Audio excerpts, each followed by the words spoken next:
Assalamualaikum students, hope you're fine and enjoying good health. Students, आज की इस video में हम बात करेंगे types of acid base reactions की। तो types of acid base reactions क्या हैं? Let's talk about it. Types of acid base reactions.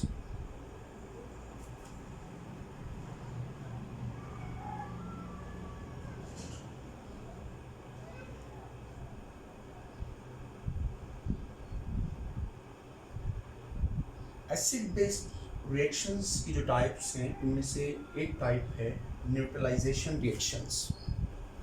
Neutralisation reactions क्या होते हैं? These are the reactions in which an acid and a base react, and as a result of that reaction an ionic compound as well as water is formed. So neutralization reactions, तो neutralisation reaction जब होता है तो neutralisation reaction के नतीजे में एक ionic compound की फॉर्मेशन होती है और इसके साथ साथ वाटर की फॉर्मेशन होती है।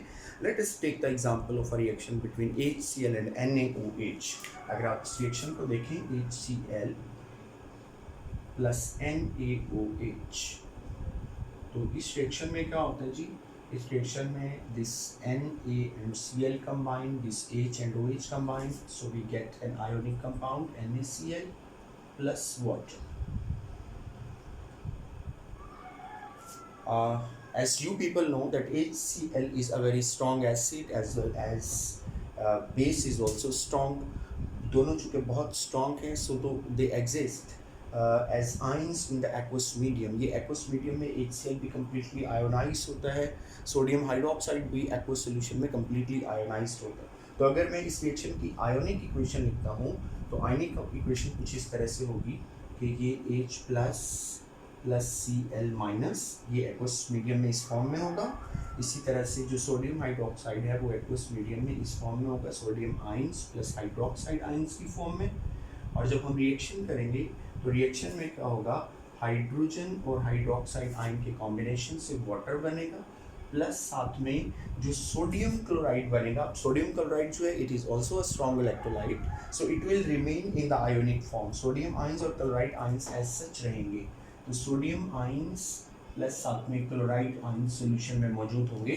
तो इन आयंस को हम स्पेक्टेटर आयंस बोलते हैं। इक्वेशन अगर रिएक्शन में आयंस जो है मतलब एक प्रोडक्ट बनता है और साथ में कुछ आयंस होते हैं मीडियम के अंदर मौजूद, तो आयंस को हम स्पेक्टेटर आयंस बोलते हैं। तो ये जो सोडियम और क्लोराइड आयंस हैं ये स्पेक्टेटर आयंस हैं। अगर मैं इस इक्वेशन में से स्पेक्टेटर आयंस को एलिमिनेट कर देता हूँ तो देन फाइनल इक्वेशन क्या बनेगी? फाइनल इक्वेशन इस तरह से बनेगी कि बेसिकली रिएक्शन हुआ है बिटवीन हाइड्रोजन आयंस और हाइड्रोक्साइड आयंस और as a result of that reaction water की फॉर्मेशन हुई है। तो अगर ओवरऑल बात की जाए तो न्यूट्रलाइजेशन रिएक्शन में बेसिकली क्या होता है? हाइड्रोजन और हाइड्रोक्साइड आयंस की रिएक्शन से वाटर की फॉर्मेशन होती है। So neutralization reactions are those reactions in which hydrogen ion from acid react with hydroxide ion from base to form water. So these are neutralization reactions. So this is one of the type of acid base reactions. Then we are going to talk about another type of acid base reactions in which a gas is formed. So let's talk about that type. So acid base reactions with gas formation. So there are so many acid base reactions in which when we react acid with the base we get salt, water and a gas which is very less soluble in water. So being less soluble it is evolved.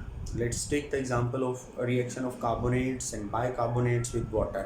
So carbonates when react with water, bicarbonates when react with water, sulfides when they react with water, they produce a gas, and this gas being less soluble in water is evolved. So let's take the example.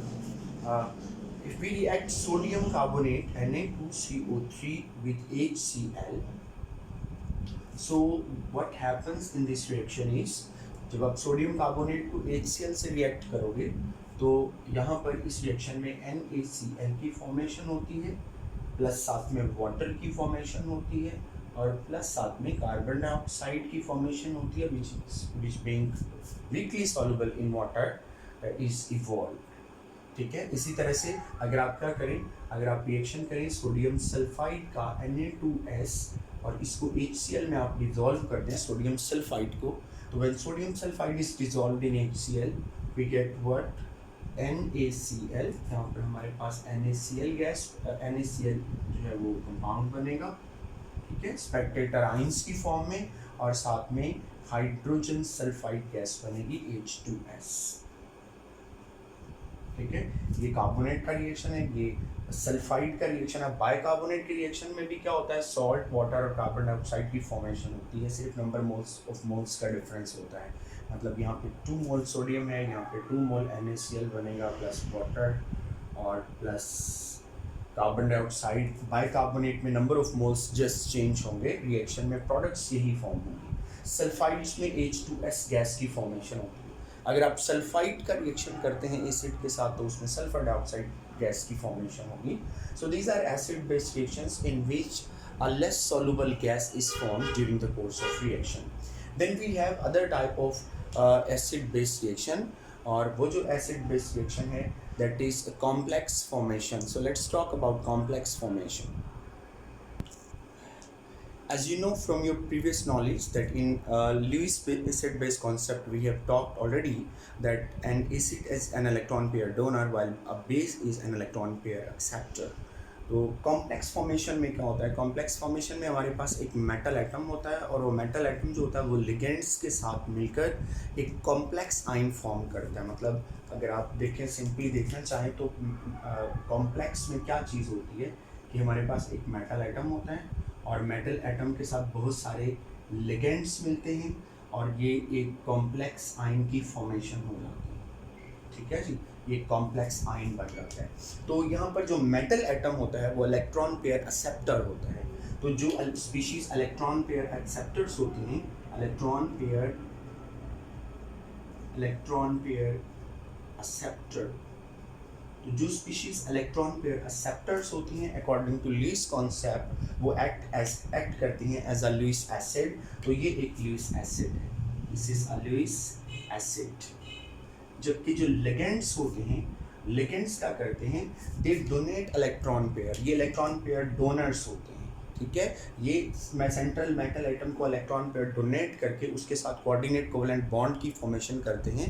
तो according to the Lewis concept जो ligands होते हैं वो electron pair donors हैं, so they are Lewis bases. Electron pair donor ये Lewis bases के तौर पर एक्ट करते हैं, लुईस बेसिस, ठीक है।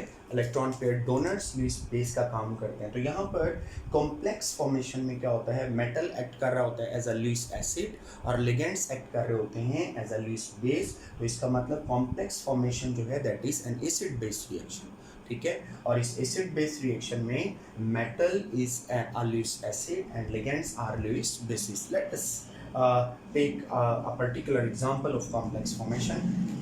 मेरे पास सपोज ये सिल्वर आइंस, मेरे पास एक्वस मीडियम में सिल्वर आइंस मौजूद है और मैं सिल्वर आइंस की एक्वस सोल्यूशन का रिएक्शन करता हूँ अमोनिया के साथ NH3। ये मेरे पास अमोनिया है। अमोनिया में आपको पता है नाइट्रोजन के पास लोन पेयर ऑफ इलेक्ट्रॉन्स होते हैं।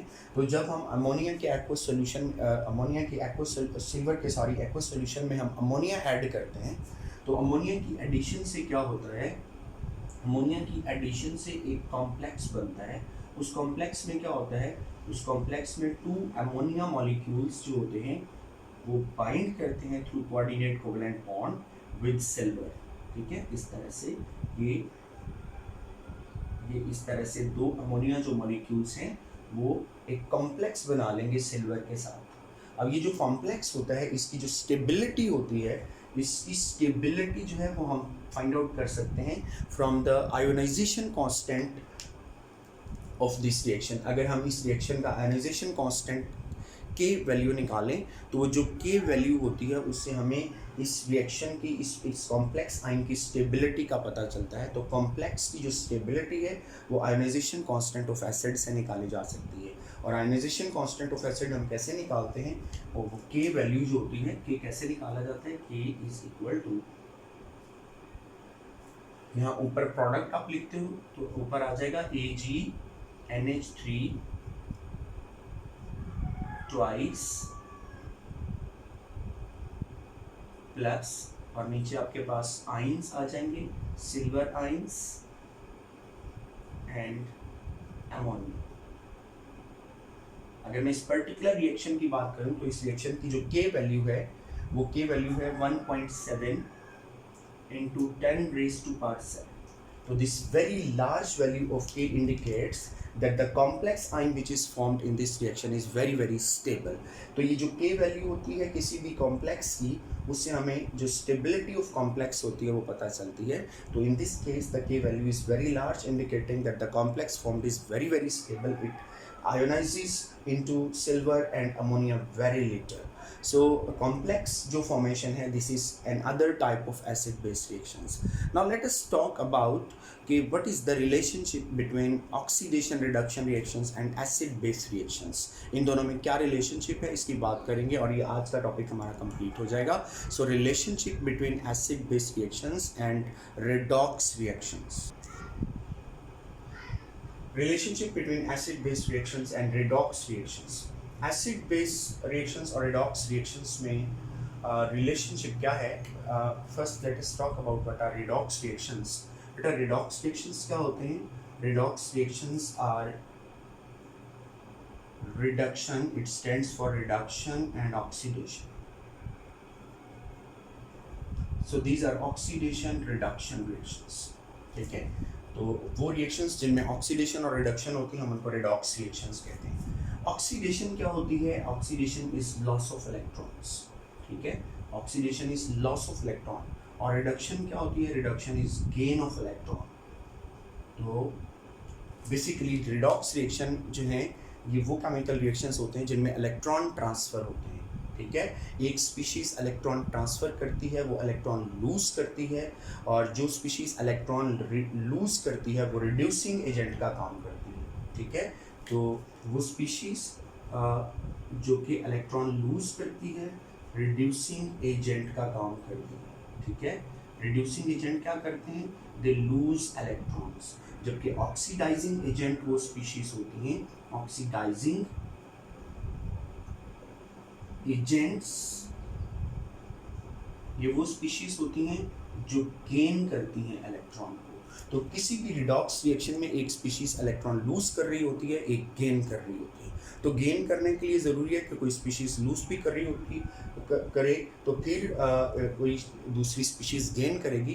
तो ये जो रिएक्शंस होते हैं they always go side by side. मतलब रिडक्शन और ऑक्सीडेशन ये दोनों साइमल्टेनियस प्रोसेस है. एक स्पीशीज इलेक्ट्रॉन लूज करेगी, एक स्पीशीज इलेक्ट्रॉन गेन करेगी. So redox reactions go side by side always.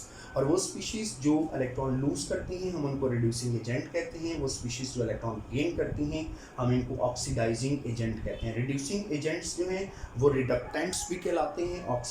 Oxidising agents को ऑक्सीडेंट्स भी बुलाते हैं हम लोग.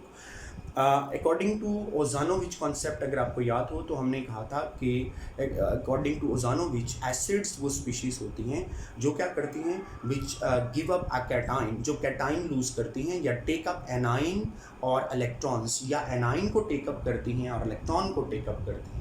तो इसका मतलब ओजानोविच कॉन्सेप्ट के मुताबिक जो स्पीशीज़ इलेक्ट्रॉन को गेन करती है, इलेक्ट्रॉन को टेकअप करती है, वो एसिड के तौर पर एक्ट करती है. ठीक है, तो यहाँ पर ऑक्सीडाइजिंग एजेंट जो हैं वो इलेक्ट्रॉन गेन करते हैं. तो अगर हम एसिड बेस कॉन्सेप्ट के लिहाज से देखें तो जो ऑक्सीडाइजिंग एजेंट्स हैं वो एसिड के तौर पर एक्ट करते हैं.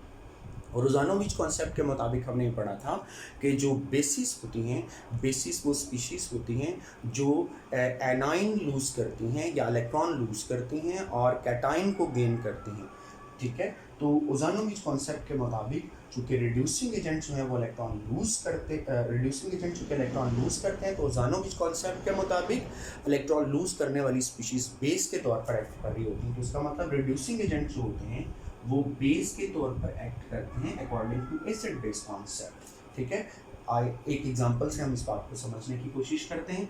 फॉर एग्जांपल मैं बेटा रिएक्शन कर रहा हूँ सोडियम का विद क्लोरीन. इस रिएक्शन में सोडियम क्लोराइड की फॉर्मेशन होती है. ठीक है, अगर मैं इस इक्वेशन को बैलेंस कर लूँ तो it will become like this.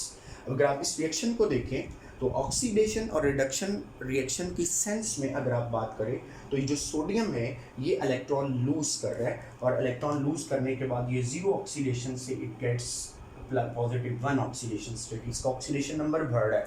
और जिस स्पीशीज का ऑक्सीडेशन नंबर बढ़ रहा होता है, इंक्रीज हो रहा होता है, इसका मतलब उसकी ऑक्सीडेशन हो रही है, ठीक है। ये इलेक्ट्रॉन लूज कर रहा है। तो जिस स्पीशीज की बेटा ऑक्सीडेशन हो रही होती है वो रिड्यूसिंग एजेंट के तौर पर एक्ट कर रहा होता है, तो ये रिड्यूसिंग एजेंट है।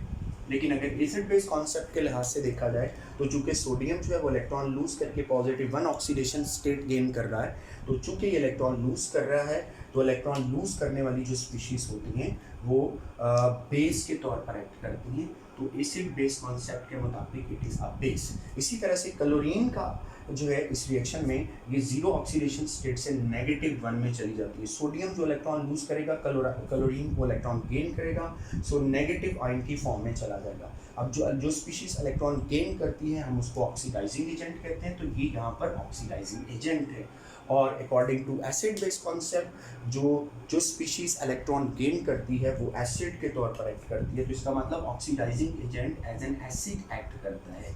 तो यहाँ से हमें ये बात पता चली कि ऑक्सीडेशन रिडक्शन रिएक्शन में जो ऑक्सीडाइजिंग एजेंट होता है, ऑक्सीडाइजिंग एजेंट एसिड के तौर पर एक्ट करता है, और रिड्यूसिंग एजेंट जो होता है वो बेस के तौर पर एक्ट करता है। तो ये था आज का टॉपिक। इसको अच्छे से देखिएगा, समझिएगा, ठीक है, और इसके नोट्स बनाइएगा। ऑल द बेस्ट, अल्लाह हाफिज़।